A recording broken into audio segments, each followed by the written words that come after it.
എല്ലാവർക്കും സ്വാഗതം. ഈ റിവ്യൂ ഇഷ്ടപ്പെടുവാണെങ്കിൽ ഒന്ന് ലൈക്ക് ചെയ്തും സബ്സ്ക്രൈബ് ചെയ്തും സപ്പോർട്ട് ചെയ്യണേ. അപ്പോൾ ഈ ഒരു വിജയം എല്ലാവരും ഒരുമിച്ച് ആഘോഷിക്കാൻ തീരുമാനിച്ചേക്കുന്നു. അനിയാണ് ഒരു കേക്കൊക്കെ ആയിട്ട് വരുന്നത്. എന്നിട്ട് അനി പറയുന്നുണ്ട് ഈ കേക്ക് അറേഞ്ച് ചെയ്തത് ഞാനല്ല വല്യമ്മയാണ് എന്ന്. അന്നേരം ദേവേനി പറയും അതെ ഞാൻ പറഞ്ഞിട്ടാണ് കേക്ക് ഇവൻ മേടിച്ചുകൊണ്ട് വന്നത്. ഇന്നത്തെ ദിവസം നമ്മൾ സെലിബ്രേറ്റ് ചെയ്യണം, ഇവിടെ വെച്ച് തന്നെ ഈ കേക്ക് മുറിക്കണം എന്ന് എനിക്ക് നിർബന്ധം ഉണ്ടായിരുന്നു എന്നൊക്കെ പറയും. അന്നേരം അനിയും പറയുന്നുണ്ട് ഈ കേക്ക് മുറിക്കേണ്ടത് ഏട്ടനും ഏട്ടത്തിയുമാണ്, അതിനുള്ള അർഹത നിങ്ങൾക്കാണ് എന്ന്. അന്നേരം അവർ സമ്മതിക്കുന്നില്ല. അല്ല ഈ കേക്ക് മുറിക്കേണ്ടത് നീയാണ് എന്ന് പറയും. അങ്ങനെ ഒരു തർക്കം വന്ന് കഴിയുമ്പോൾ മുത്തശ്ശി പറയും അങ്ങനെ തർക്കിക്കുകയൊന്നും വേണ്ട, 3 പേരും കൂടി അങ്ങ് മുറിച്ചോളാൻ. അങ്ങനെ 3 പേരോട് കേക്ക് മുറിക്കുന്നു. എന്നിട്ട് പരസ്പരം വായി വെച്ച് കൊടുക്കുകയൊക്കെ ചെയ്യുന്നുണ്ട്.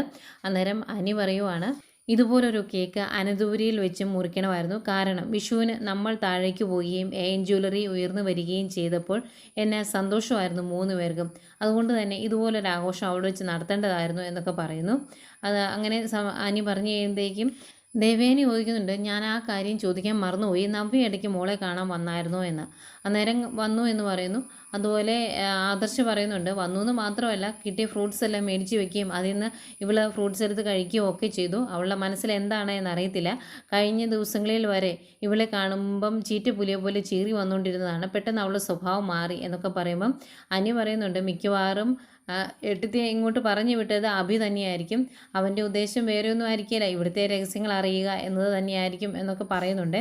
അന്നേരം ദേവേനി പറയുന്നുണ്ട് നയനെ നീ സൂക്ഷിച്ചോണം കേട്ടോ, നിന്നോട് അവൾക്ക് ഭയങ്കര ദേഷ്യമാണ്, അതുകൊണ്ട് ഏത് രീതിയിൽ എന്തൊക്കെ ചെയ്യുമെന്ന് അറിയത്തില്ല എന്നൊക്കെ പറയും. പിന്നെ എല്ലാവരെയും കൂട്ടി നിർത്തി ഒരു സെൽഫിയൊക്കെ എടുക്കുന്നുണ്ട് അനി. അന്നേരത്തേക്കും എലിസബത്ത് ചേച്ചി വന്നിട്ട് ചോദിക്കുന്നുണ്ട് ഞാനൊരു പാൽപ്പായസം ഉണ്ടാക്കി അത് വെറുതെ ആവുമോ എന്ന്.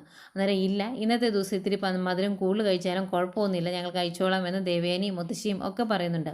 പിന്നെ നവ്യയാണ് കാണിക്കുന്നത്. നവ്യ കൂട്ടുകാരിയെ പോയി കാണുന്നു. ഏതായാലും മൂർത്തി ജ്വല്ലറി ഈ എഗ്രിമെൻറ്റ് സൈൻ ചെയ്തതിൽ ഭയങ്കര സന്തോഷത്തിലാണ് നവ്യ. നവ്യ പറയുന്നുണ്ട് ഇന്നത്തെ വിജയം മൂർത്തി ജ്വല്ലറിയുടെ ഉയർത്തെഴുന്നേപ്പാണ്. ഇനി ഒരിക്കലും മൂർത്തി ജ്വല്ലറിയെ താഴേക്ക് കൊണ്ടുപോകാൻ അവർക്ക് സാധിക്കില്ല. എൻ ജ്വല്ലറി നശിച്ച് നാരായണക്കല്ല് പിടിക്കണം, അതുപോലെ അഭിയും അവൻ്റെ നാശം കാണണം, അതാണ് എൻ്റെ ലക്ഷ്യം എന്നൊക്കെ പറയുമ്പം കൂട്ടുകാരി ഉപദേശിക്കുന്നുണ്ട് എടി നീ സൂക്ഷിക്കണം കേട്ടോ, നീയാണ് അവിടുത്തെ ചാര അല്ലെങ്കിൽ നീയാണ് അവിടുത്തെ രഹസ്യങ്ങൾ പുറത്തേക്ക് കൊണ്ടുവരുന്നത് എന്ന് അവരറിഞ്ഞു കഴിഞ്ഞാൽ നിൻ്റെ ജീവന് പോലും ആപത്താണ് എന്നൊക്കെ പറയുമ്പോൾ നവ്യ പറയുന്നുണ്ട് എനിക്ക് മരിക്കാൻ ഇപ്പം പേടിയൊന്നുമില്ല, കാരണം എനിക്കെന്തെങ്കിലും സംഭവിച്ചിട്ടുണ്ടെങ്കിൽ എൻ്റെ മകനെ പൊന്നുപോലെ നോക്കും ആദർശേട്ടനും നയനയും എന്ന് എനിക്കറിയാം. അതുകൊണ്ട് തന്നെ എനിക്ക് ആ ഒരു കാര്യത്തിൽ പേടിയൊന്നുമില്ല. പിന്നെ അഭി അവൻ്റെ നാശം കാണാൻ വേണ്ടി ഞാൻ എന്തും ചെയ്യും, എൻ്റെ ജീവൻ പോയാലും എനിക്ക് കുഴപ്പമൊന്നുമില്ല. അവൻ്റെ നാശം കാണണം, അവൻ്റെ കണ്ണിൽ നിന്ന് കണ്ണീരല്ല ചോര പൊടിയുന്നത് എനിക്ക് കാണണം, അതാണ് എൻ്റെ ലക്ഷ്യം. കാരണം അത്രത്തോളം എന്നെ വേദനിപ്പിച്ചിട്ടുണ്ട് അവൻ എന്നിങ്ങനെ നവ്യ വിഷമത്തോടെ പറയുന്നുണ്ട്. പിന്നെ അഭിയെയാണ് കാണിക്കുന്നത്. അഭിക്ക് ആകെ വിഷമായി പോയിട്ടോ ഈ തോൽവി, അതുകൊണ്ട് ഇങ്ങനെ ആലോചിച്ചിങ്ങനെ നിൽക്കുവാണ്. അന്നേരമാണ് അവന്തിക അടുത്തോട്ട് വരുന്നത്. എന്നിട്ട് എന്നതായി ആലോചിക്കുന്നത്, ഏതായാലും നമ്മൾ ആരും പ്രതീക്ഷിച്ചതല്ല ഈ തോൽവി, അച്ഛനാണെങ്കിൽ ആകെ വിഷമമായി എന്ന് പറയുമ്പം അഭി ചോദിക്കുന്നുണ്ട് അച്ഛൻ എന്നെ വിളിച്ചായിരുന്നോ എന്ന്. അന്നേരം അവന്തിക പറയും എന്നെ വിളിച്ചൊന്നുമില്ല, അങ്ങനെ എപ്പോഴും എന്നെ വിളിക്കാനൊന്നും പറ്റത്തില്ലോ, സാഹചര്യമൊക്കെ നോക്കണ്ടേ, ഏതായാലും അച്ഛനും എന്തോ വിഷമമായി എന്ന് എനിക്ക് മനസ്സിലായി. പിന്നെ നമ്മൾ ഇത്രത്തോളം വിജയം കിട്ടിയ സമയത്ത് കുറച്ചൊന്ന് അലസതയിലേക്ക് പോയി, അതുകൊണ്ടാണ് ഇപ്പം ഇങ്ങനെ ഒരു തോൽവി വന്നത് എന്നൊക്കെ പറയുമ്പം അഭി പറയുന്നുണ്ട് സാരമില്ല നമുക്കിത് തിരിച്ചു പിടിക്കണം എന്ന്. അന്നേരം അവന്തിക പറയുവാണ് എന്തൊക്കെയാണെന്ന് പറഞ്ഞാലും എനിക്ക് സന്തോഷമുണ്ട് കേട്ടോ, ഇവിടെ വിജയിച്ചത് അനിയേട്ടനല്ലേ, ആ ഒരു സന്തോഷമുണ്ടെന്ന് പറയുമ്പോൾ ഓ അവൻ നിന്നെ വിവാഹം കഴിക്കാൻ പോവുകയാണല്ലോ അല്ലേ, വിവാഹം കഴിക്കട്ടെ എന്നിട്ട് ഈ സന്തോഷം കാണിച്ചാൽ പോരെ എന്നൊക്കെ ചോദിക്കുന്നു. അതുപോലെ അവരുടെ എൻ ജ്വല്ലറിയിൽ ഒരു ചാരനുണ്ട് എന്ന് അച്ഛൻ പറഞ്ഞല്ലോ, അതിനെപ്പറ്റി അന്വേഷിക്കണമെന്നും പറയുന്നുണ്ട്. അന്നേരം അവന്തികയും പറയുന്നുണ്ട് അങ്ങനെ ഒരു കാര്യം ചിന്തിക്കുന്നത് നല്ലതാണ്, ഒരു സ്റ്റാഫിനെയും കണ്ണടച്ച് വിശ്വസിക്കരുത്, കുറച്ച് പൈസ കിട്ടും എന്നൊരു കാര്യം വന്നിട്ടുണ്ടെങ്കിൽ ഇവരെല്ലാം എപ്പോൾ വേണമെങ്കിലും കാല് മാറാം, ആ രീതിയിൽ ഇനി കാര്യങ്ങൾ കാണാവുള്ളൂ എന്ന് പറയുന്നു. അതുപോലെ മാളവികയെ പൊക്കി പിടിച്ചുകൊണ്ട് നടന്നത് വെറുതെ ആയില്ലേ, അവളേക്കാൾ നല്ല സൂപ്പർ ഡിസൈൻസാണ് മൂർത്തി ജ്വല്ലറി കൊണ്ടുവന്നത്, അതുകൊണ്ട് തന്നെ അവിടെ പുതിയ ഡിസൈനറെ എടുത്തോ എന്ന് സംശയമുണ്ട് എന്ന് പറയുക. അന്നേരം അഭി പറയുന്നുണ്ട് അങ്ങനെയാണെങ്കിൽ ആ ഡിസൈനറെ നമ്മൾ അവിടെ നിന്ന് പൊക്കണം, അല്ലെങ്കിൽ ശരിയാകിയല്ല, ഇപ്പം സ്വിറ്റ്സർലൻഡ് കമ്പനി അവളുടെ ഡിസൈൻ കണ്ട് ഇഷ്ടപ്പെട്ട് മയങ്ങി വീണിട്ടുണ്ടെങ്കിൽ ഉറപ്പായിട്ടും അത് കസ്റ്റമേഴ്സിനെ സ്വാധീനിക്കും. അങ്ങനെ വന്നിട്ടുണ്ടെങ്കിൽ AN ജ്വല്ലറിയുടെ മുകളിലേക്ക് മൂർത്തി ജ്വല്ലറി വളരും. അങ്ങനെ ഒരു കാര്യം സംഭവിക്കരുത് എന്നൊക്കെ പറയുന്നു. ഏതായാലും അച്ഛന് ഭയങ്കര സങ്കടമായി ഈ ഒരു തോൽവി എന്ന് അവന്തിക പറയുന്നുണ്ട്. അഭിക്കും വിഷമമായി. അതുകൊണ്ട് അവന്തിക പറയുവാണ്, നമുക്ക് കുറച്ച് കഴിയുമ്പോൾ അച്ഛനെ പോയി കാണണം.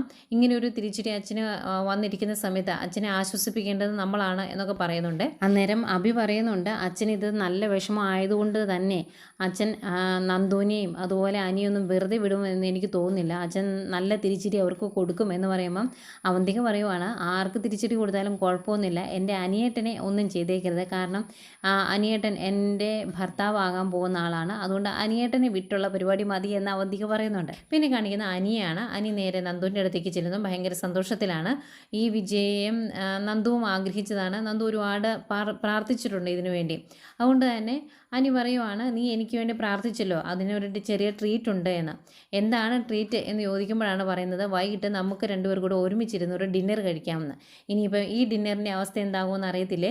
ഏതായാലും അതിനിടയ്ക്ക് പയ്യെ നന്ദി ചോദിക്കും, എങ്കിൽ നമുക്കൊരു കാര്യം ചെയ്താലോ, നവീനേട്ടനെ എങ്ങടെ വിളിച്ചാലോ എന്ന്. അന്നേരം ദേഷ്യം വരും അനിക്ക്.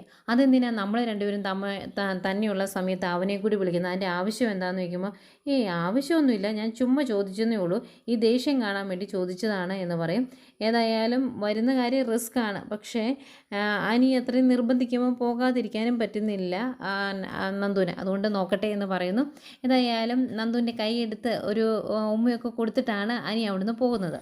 പിന്നീട് നയനയാണ് കാണിക്കുന്നത്. നയന ഭയങ്കര സങ്കടത്തോടെ മുത്തശ്ശൻ്റെ രീതികളെപ്പറ്റി പറയുവാണ് മുത്തശ്ശിയോട്. മുത്തശ്ശൻ ഇങ്ങനെ പിണങ്ങിയിരിക്കുന്നത് നയനയ്ക്ക് ഭയങ്കര ബുദ്ധിമുട്ടാണ്, വിഷമമാണ് എന്നൊക്കെ പറയുന്നു. അതുപോലെ അന്ന് ആശുപത്രി കൊണ്ടുപോയപ്പോഴെങ്കിലും മുത്തശ്ശൻ എന്നോട് ഇത്തിരി ഫ്രീ ആയിട്ട് സംസാരിക്കുമെന്നാണ് ഞാൻ കരുതിയത്, അന്നും അതൊന്നും ഉണ്ടായില്ല എന്ന് പറഞ്ഞാൽ ഭയങ്കര സങ്കടത്തോടെ പറയുക. അന്നേരം ദേവേനി പറയുന്നുണ്ട്, അച്ഛൻ്റെ ഈ വാശി അത്ര കൊള്ളിയല്ല, ഇതൊരു തരം പിടിവാശിയാണ്, ഇതിൻ്റെ ഒന്നും ആവശ്യമില്ല. ആദർശനോട് പരിഭവമുണ്ട് എന്ന് കരുതി അത് മോളോട് കാണിക്കേണ്ട ഒരു കാര്യമില്ല. പിന്നെ മോൾ ഈ ഒരു അവസ്ഥയിലിരിക്കുമ്പോൾ പ്രത്യേകിച്ച് എന്നൊക്കെ പറഞ്ഞ് ദേവേനി പറയുമ്പം മുത്തശ്ശി പറയുന്നുണ്ട്, മുത്തശ്ശൻ്റെ മനസ്സിൽ സ്നേഹം ഉണ്ടാകും നിങ്ങൾക്ക് മനസ്സിലാകാഞ്ഞിട്ടാണ് എന്ന്. അന്നേരം ദേവേനി വയ്ക്കും, മനസ്സിൽ സ്നേഹം വെച്ചുകൊണ്ടിരുന്നിട്ട് എന്താമേ കാര്യം, മോളുടെ ഈ അവസ്ഥയിൽ മോളോട് അത് കാണിക്കുമല്ലേ വേണ്ടത്, അല്ലാതെ മനസ്സിൽ വെച്ചുകൊണ്ടിരുന്നിട്ട് കാര്യമൊന്നുമില്ല. ഇതിനെല്ലാം കാരണം അമ്മ കൂടിയാണ്. അമ്മ അച്ഛനെ സപ്പോർട്ട് ചെയ്യുന്നതുകൊണ്ടാണ് അച്ഛൻ ഈ രീതിയിൽ മുന്നോട്ട് പോകുന്നത്. അല്ലെങ്കിൽ അച്ഛൻ കുറച്ചൊക്കെ ഒന്ന് അഴിഞ്ഞേനെ എന്നൊക്കെ പറഞ്ഞ് ഒരു കുറ്റപ്പെടുത്തുന്ന രീതിയിൽ പറയുന്നുണ്ട് ദേവയാനി മുത്തശ്ശിയോട്. മുത്തശ്ശിക്ക് അതൊക്കെ കേൾക്കുമ്പോൾ വിഷമാകുന്നുണ്ട്. അന്നേരം എലിസബത്ത് അങ്ങോട്ട് വരും. എന്നിട്ട് എലിസബത്ത് പറയുന്നുണ്ട്, മൂർത്തി സാറിനെ പോലെ ഒരു നല്ല മനുഷ്യനെ ഞാൻ കണ്ടിട്ടില്ല. മൂർത്തി സാർ ഉള്ളത് കൊണ്ടാണ് എൻ്റെ കുടുംബം ഇപ്പം ഈ രീതിയിൽ മുന്നോട്ട് പോകുന്നത്, അല്ലെങ്കിൽ നശിച്ചു പോയേനെ എന്നൊക്കെ ഇങ്ങനെ പറയുമ്പം നയനയും പറയുന്നുണ്ട്, അതിലൊന്നും ഒരു സംശയവുമില്ല, മുത്തശ്ശൻ നല്ല ആൾ തന്നെയാണ്. പിന്നെ ഈ പരിഭവം കാണിക്കുന്നത് ഇത്തിരി കൂടുതലല്ലേ എന്നാണ് സംശയം. അതാണ് അവർ സംസാരിക്കുന്നത്. ഏതായാലും മുത്തശ്ശിക്ക് അതൊരു വിഷമമായി. അവിടുന്ന് പോന്നു കഴിയുമ്പം മുത്തശ്ശനോട് ഈ കാര്യങ്ങളെല്ലാം പറയുവാണേ. മുത്തശ്ശി പറയുന്നുണ്ട്, ഇനിയും നയനമോളെ ഇങ്ങനെ വിഷമിപ്പിച്ചാൽ ശരിയാകുകയില്ല. നയനമോൾ ഇപ്പോൾ ഒരുപാട് ആഗ്രഹിക്കുന്നുണ്ട് നിങ്ങളുടെ സ്നേഹം. ഒരു മുത്തശ്ശൻ്റെ സ്നേഹം അവൾ ആഗ്രഹിക്കുമ്പോൾ അത് കൊടുക്കണ്ടേ, ഈ സമയത്തല്ലേ അത് കൊടുക്കേണ്ടത്. ഇനി ഇതിങ്ങനെ മുന്നോട്ട് കൊണ്ടുപോയാൽ ശരിയാകുകയില്ല എന്നൊക്കെ പറയുമ്പോൾ മുത്തശ്ശൻ പറയും, അവരുടെ ഇങ്ങനെ ഭാവി നന്നാകാൻ വേണ്ടിയല്ല ഞാനിങ്ങനെയൊക്കെ പെരുമാറുന്നത് എന്നൊക്കെ ഇങ്ങനെ ചോദിക്കുമ്പോൾ മുത്തശ്ശി പറയുവാണ്, അതൊക്കെ നേരായിരിക്കും, പക്ഷേ ഈ രീതിയിലല്ല ഇതൊന്നും ചെയ്യേണ്ടത്, ഇതൊക്കെ അവസാനിപ്പിക്കാൻ സമയമായി എന്നൊക്കെ പറയുമ്പം മുത്തശ്ശൻ കുറച്ച് നേരം ഇങ്ങനെ ആലോചിച്ചിരുന്നിട്ട് പറയുവാണ്, ശരിയാ ഇതൊക്കെ അവസാനിപ്പിക്കാനുള്ള സമയമാകുന്നുണ്ട്, അതെങ്ങനെ വേണം എന്ന് ഞാനൊന്ന് ആലോചിക്കട്ടെ എന്ന്. അങ്ങനെ ആലോചിച്ചിരിക്കുന്ന മുത്തച്ഛനെ കാണിച്ചുകൊണ്ടാണ് ഇന്നത്തെ എപ്പിസോഡ് അവസാനിക്കുന്നത്.